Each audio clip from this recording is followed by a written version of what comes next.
ఇస్తే మాకు ఎక్కువ సమయం ఉంటుంది కాబట్టి మేము మాట్లాడతాం. ఈ ప్రభుత్వం చేసే అన్ని అరాచకాల మీద మేము ఒక మ్యాండేట్ ఇస్తాం, దానికి ప్రజలకి వెలుగెత్తి చూపుతాం, దానికి అందరికీ అర్థమవుతుందనే ఉద్దేశంతో ఆయన మాట్లాడుతూ ఉన్నారు. సో ఈరోజు సభ్యత్వం ఎక్కడ రద్దు అవుతుందన్న భయంతో ఈరోజు అసెంబ్లీకి వచ్చి అలా కనిపించి వెళ్ళిపోయారు తప్పితే అక్కడంత విషయం లేదని చెప్పేసి మీరు కూడా మాట్లాడుతూ ఉన్నారు. ఏంటి అసలు జగన్మోహన్ రెడ్డి గారికి నిజంగానే ఒకవేళ అటువంటి అవకాశాలు మీరు కల్పించారంటే భయంతోనే ఉద్దేశంతోనే బాయ్కాట్ చేశాడు ఏంటి అసలు మీరేం చెప్పాలనుకుంటున్నారు? ఇప్పుడు వైఎస్ఆర్సీపీ తరపున వచ్చిన ప్రతినిధులు ఏం చెప్తున్నారంటే క్వశ్చన్ వాళ్ళే చెప్తున్నారు, ఆన్సర్ వాళ్ళే చెప్తున్నారు. మూడోది ఏంటంటే మమ్మల్ని కన్ఫ్యూజ్ చేస్తున్నారు. ఆయన ఏమంటున్నారు, జగన్మోహన్ రెడ్డి గారికి లేదా వైఎస్ఆర్సీపీకి ప్రతిపక్ష హోదా రావాలా లేదా అనేది స్పీకర్ నిర్ణయించడు, చంద్రబాబు నాయుడు గారు నిర్ణయించడు, ప్రజలు నిర్ణయిస్తారన్నారు. ప్రజలు ఆల్రెడీ నిర్ణయించారు. సో ఎందుకంటే ఏంటి మనకి ఇక్కడ ఏముందండి, 10% ఏదైతే ఓటింగ్లో 10% ఉందో కనీసం 17 నుంచి 18 సీట్లు వస్తే అప్పుడు ఆయనకి ఆ వైఎస్ఆర్సీపీ పార్టీకి ప్రతిపక్ష హోదా వస్తుందని. సో ఆల్రెడీ ఆంధ్రప్రదేశ్ జనాభా డిక్లేర్ చేశారు, ఖచ్చితంగా వైఎస్ఆర్సీపీ ప్రభుత్వానికి వై నాట్ 175 అని చెప్పేసి వెర్ర వీగిన వైఎస్ఆర్సీపీ అది ఎవరైతే ఉన్నారో నాయకులందరూ కూడా బుద్ధి చెప్పేటట్టుగా నీకు ప్రతిపక్ష హోదా కూడా లేదు, ఇంకా నీకు వై నాట్ 175 అంటే ఏంటి పిచ్చోడా అన్నట్టుగా మొత్తం కూడా ప్రతిపక్ష హోదా లేకుండా తీసుకొచ్చి మూలలో కూర్చోబెట్టారు. కూర్చోబెట్టినా సరే నాకు ప్రతిపక్ష హోదా అంటే స్కూల్కి వెళ్ళే ఒక చిన్న పిల్లవాడు చాక్లెట్ కావాలని చెప్పి మారం చేసినట్టుగా ప్రతిసారి కూడా ప్రతిపక్ష హోదా, ఎందుకంటే ఆ విషయం ఆయనకి తెలుసు, వైఎస్ఆర్సీపీ నాయకులు కూడా తెలుసు, మనకి ఖచ్చితంగా ప్రతిపక్ష హోదా రాదని చెప్పి తెలుసు.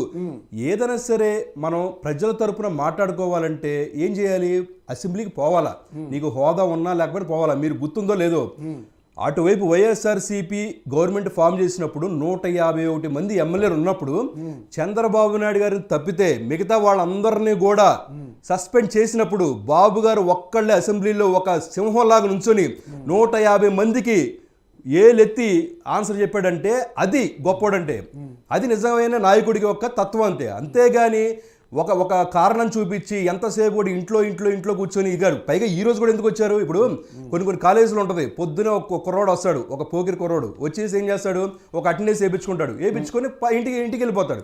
వెళ్ళిపోయిన తర్వాత ఏంటి, ఈ రోజు అంతా అటెండెన్స్ ఉంటుంది. అదేవిధంగా 60 రోజులు ఎక్కడ అయిపోతాయో అని చెప్పేసి ఈ రోజున వచ్చి ఇలా హ్యాండ్ ఎత్తి నేను వచ్చాను అని చెప్పి అటెండెన్స్ వేయించుకొని వెళ్ళిపోయాడు. కానీ ఇక్కడ ఏమైంది, మళ్ళీ రివర్స్ అయింది. ఈ రోజు ఏమైంది, ఈ గవర్నర్ గారి యొక్క ప్రసంగం తరపున ఈ రోజున హాజరు కౌంట్ చేయలేదు. ఖచ్చితంగా రేపో ఎల్లుండో ఆవలేలుండో ఆయన ఖచ్చితంగా రావాల్సిందే. మరి వెళ్ళిపోయి ఇదంతా కూడా చెక్ చేసుకోకుండా మీడియా పాయింట్లు మీటింగ్ పెట్టి ఏం చెప్తారండి, మేము ఖచ్చితంగా వెళ్ళాం, ప్రతిపక్ష హోదా వచ్చేదాకా మేము వెళ్ళాం, ప్రజల గోడు మేము పట్టించుకోము, ప్రజలు ఇక్కడ బాధలు ఉంటే మేము చెప్పము, మా కాన్స్టిట్యున్సీలో ప్రజలకు మేము న్యాయం చేయము అని చెప్పేసి ఏం చేస్తారండి, 11 మంది వచ్చి 11వ బ్లాక్లో కూర్చొని 11 నిమిషాలు ఉండకుండా 11 గంటలకి బయటికి వెళ్ళిపోయారు. ఇది జరిగింది.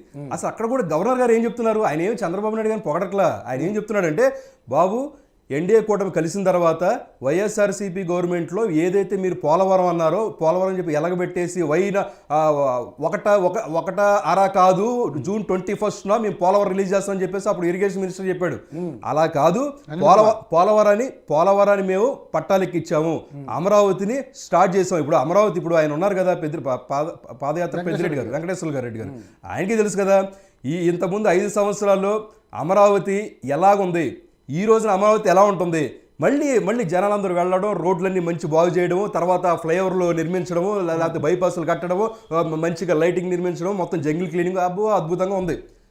కాకపోతే ఏంటంటే ఇంక మొత్తం ఇంకా ఫండ్స్ రావాల్సిన వచ్చిన తర్వాత దానికి తగ్గట్టుగా అది కూడా రిలీజ్ చేయటం ఇంకోటి అన్ని కూడా స్టార్ట్ అవుతాయి. విశాఖ ఆయన గవర్నర్ గారి గురించి మనం మాట్లాడుకుందాం. విశాఖ ఉక్కు పరిరక్షణకు, రైల్వే జోన్లకు వీటన్నిటికి కూడా పట్టం కట్టబోతుంది ఎన్డీఏ కూటమి అని చెప్పేసి ఆయన చెప్పాడు. అంతేకాకుండా 22 కొత్త విధానాలు తీసుకొచ్చి సుస్థిర విధానానికి బాటలు వేయబోతున్నాం. అంతేకాకుండా మంచి మల్టీనేషనల్ కంపెనీస్ అయిన గూగుల్ కానీ, టాటా పవర్ కానీ, గ్రీన్కో కానీ ఇలాగ 6.5 lakhs crores రూపీస్ వరకు కూడా పెట్టుబడులకి మనకు అవకాశాలు వచ్చినాయి. అంతేకాకుండా 4 లక్షల మందికి ఉద్యోగ అవకాశాలు రాబోతున్నాయి. ఆల్రెడీ అందరూ కూడా చాలా ఏరియాలు నేను చూశాను సార్, బీపీసీఎల్ వీటన్నిటి కూడా ఇంటర్వ్యూలు జరుగుతూ ఉన్నాయి బ్రహ్మాండంగా. ఆర్థిక వ్యవస్థ 16 లక్షల కోట్ల వరకు కూడా వెళ్ళబోతుంది.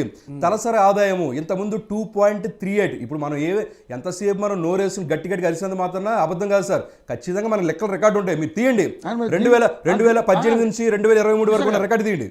గ్రీన్కో కంపెనీ ఎప్పుడు వచ్చిందండి? ఖచ్చితంగా ఎప్పుడు వచ్చిందండి, లాస్ట్ టైము ఎప్పుడైతే 2014లో అప్పుడు అప్రూవల్ అయిందో అది లాస్ట్ 5 years రాలేదు, ఇప్పుడు రాబోతుంది అది. ఇప్పుడు ఖచ్చితంగా డౌట్ వచ్చింది. అది ఖచ్చితంగా అది కూడా ఇప్పుడు టాటా పవర్ కూడా కంప్లీట్గా ఇన్ఫ్రాస్ట్రక్చర్ మొత్తం కట్టలేదు, they are starting. Pawan Kalyan deputy CM Pawan Kalyan గారు చూసి వచ్చారని చెప్పేసి మాట్లాడుతూ ఉన్నారు. ఇప్పుడు ప్రతి ఒక్కటండి ఇప్పుడు ఏమవుతుందంటే వైఎస్ఆర్సీపీ లాగా మేము మాటలు మార్చలేము. అప్పుడెప్పుడు వైఎస్ రాజశేఖర రెడ్డి గారు బతుకున్నప్పుడు కియా వాళ్ళు వచ్చారు, ఆ వైఎస్ రాజశేఖర గారితో మాట్లాడమన్నారు, మాట్లాడారు, మొత్తం కూడా రేపు ఎల్లుండి స్టార్ట్ అవుతున్నారు. కాకపోతే ఏంటంటే అది చంద్రబాబు నాయుడు గారి హయాంలో వచ్చింది. ఎన్ని కూడా అంటే వైఎస్ఆర్సీపీ వాళ్ళు రకరకాల మాటలనే చెప్తూ ఉంటారు, అవన్నీ మనం నమ్మాల్సిన అవసరం. మనం మీరు నేను కాదు, ప్రజలే నమ్మలేదు, ఈ రోజున పక్కన పెట్టారు. ఈ రోజున తలసరి ఆదాయం ఇంతకుముందు 2.38 lakhs ఉండేది, ఈ రోజున 2.68 lakhs పెరిగింది. అంటే మనం అక్కడ కూడా గమనించాలా. అంతేకాకుండా లోకేష్ గారు తీసుకున్న తర్వాత విద్యా విధానాల గురించి కానీ, అంతేకాకుండా మెగా పేరెంట్ టీచర్స్ ఆ మీటింగ్స్ కానీ, తల్లికి వందనం కూడా ఈ రోజు కూడా ఏం చెప్తున్నారంటే ఖచ్చితంగా వచ్చే ఫైనాన్షియల్ ఇయర్లో మేము అమలు చేయబోతున్నాం. ఎందుకంటే ఇప్పుడు హామీలు అనేది ఏదని చేసింది. ఇప్పుడు వైఎస్ఆర్సీపీ వాళ్ళు ఏంటంటే దయ్యాలు వేదాలు వలిసినట్టు 100 రకాలు చెప్తున్నారు. వాళ్ళు కూడా పెన్షన్ ఇస్తున్నాం, మేము 1000 రూపాయలు పెంచుతున్నాం అని చెప్పారు. కాకపోతే వచ్చిన తర్వాత ఏం చేశారు, ఫస్ట్ సంవత్సరం 2500, సెకండ్ ఇయర్ 2500, మూడో సంవత్సరం 2500, నాలుగో సంవత్సరం 2500 అన్నారు. ఎక్కడ పెంచారండి? అలా మెల్లిగా పెంచుకుంటూ పోయారు. అంతేకాకుండా మద్యపాన నిషేధం అన్నారు. మీకు తెలుసా అండి మద్యపాన నిషేధం చేశారా? మళ్ళీ ఆయన ఏమంటున్నారంటే వీళ్ళు ఇంకా వాళ్ళు ప్రకటించిన ఏవైతే ఉన్నాయో పథకాలు, ఆ పథకాలన్నీ అమలు చేయలేకపోతున్నారు. అరే సంవత్సరం కూడా కాకుండా అమలు చేయలేకపోతున్నారు. అమలు చేయాలని 100 సార్లు మాట్లాడిన ఉపయోగం లేదు. మీకు 5 సంవత్సరాలు ఇచ్చారు. 5 సంవత్సరాలు ఆంధ్రప్రదేశ్ వాళ్ళు 5 సంవత్సరాలు వైఎస్ఆర్సీపీ పార్టీని భరించారు. ఈ 5 సంవత్సరాల పాటు మీరేం చేశారు? నేను దీమంటారు మేనిఫెస్టో 2018లో మీరు రిలీజ్ చేసిన మేనిఫెస్టో తీసుకుని కూర్చుందాం మన ఇద్దరం. ఏం మాట్లాడలేరు. మళ్ళీ ఇవి మనకు ఎందుకు సార్? మీకు జర్నలిస్ట్కి తలా ఒకరికి ల్యాండ్ ఇస్తున్నారు, మీకు ఇచ్చారా? ఇవ్వలేదు కదా. అన్నీ కూడా ఏంటంటే నోటి మాటలు, జనాలను పలుసు పట్టుకోవడం, వాళ్ళని అమాయకంగా మెత్తగా తడి గుడ్డతో గొంతులకు వస్తారంటారు చూసారు, ఆ విధమైన చర్యను తీసుకొచ్చారు. నిజంగా ఒక నాయకుడు చేయాల్సింది ఏంటంటే 100 మందిలో నేను ఒక్కడున్నా సరే నా ప్రజల కోసం నేను మాట్లాడతానని చెప్పి ధైర్యంగా గుండె ధైర్యంతో వచ్చి మాట్లాడాలా. ఈ రోజు మేము ఎంతసేపు అవకాశం మీరు రావాలండి. మీరు ఎప్పుడైనా వచ్చి ఉద్దేశంతో ఉన్నారు కదా. ఎందుకంటే మామూలుగా ఆలోచించినా కూడా ప్రతిపక్ష హోదాలో ఉన్న వాళ్ళకి ఇచ్చే టైము ఇప్పుడు ఒక ఎమ్మెల్యేకి ఇవ్వరు అనేది పాదయాత్ర వెంకటరెడ్డి గారు చెప్తున్నటువంటి అంశం వాస్తవమే కదా. ఇప్పుడు అలాంటి అంశాలు కూడా అలాంటి హామీ మీరు ఎగ్జాక్ట్లీ. ఇప్పుడు మీరు ఈ రోజున మీడియాకి పిలిచారు, ఈ రోజున ఇక్కడ కూర్చున్నాం. మనం కూర్చున్నాక సరే ఆయన రవి గారు మాకు ఎప్పుడు కూడా అవకాశం కూడా 5 నిమిషాల నుంచి అవకాశం కూడా ఎందుకు వెళ్ళడం అని మానేశాను అనుకోండి, ఎలా ఉంటుంది?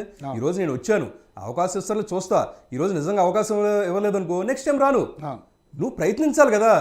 ప్రజల చేత ప్రజల కోసం ఎన్నుకోబడిన ప్రతినిధి అసెంబ్లీకి రాకపోతే ఈ రోజున నిన్ను ఎన్నుకున్న ప్రతి ఒక్కడు కూడా ఏం చేస్తారు?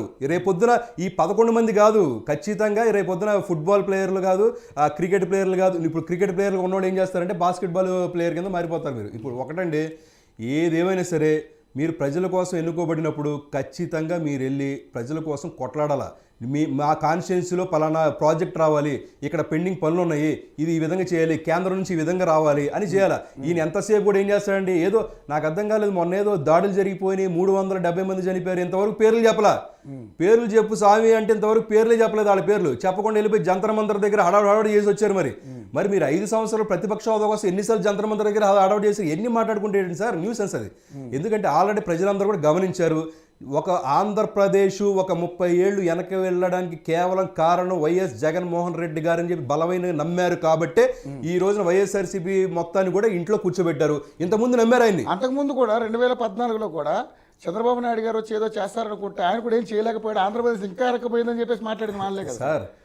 ఒక ల్యాండ్ తీసుకొని దాన్ని కన్స్ట్రక్షన్ చేయడానికి, దాని ముందు ల్యాండ్ పుల్లింగ్ చేయడానికి ఎంత టైం పడుతుంది సార్? సార్ ఈ రోజు మనం మాట్లాడుకుంటాం సార్, చంద్రబాబు నాయుడు గారిని మీరు నేను తప్పట్లేవు. ఎందుకంటే ఆయన సైబరాబాద్ లాంటి నగరాన్ని నిర్మించిన గొప్ప వ్యక్తి సార్. ఆయన ఒక ఎయిర్పోర్ట్ ల్యాండ్, శంషాబాద్ లాంటి ఎయిర్పోర్ట్ ని ఎక్వైర్ చేశారు సార్. ఆయన కొన్ని లక్షల ఉద్యోగాలు ఇప్పించిన ఘనత సార్ అయింది.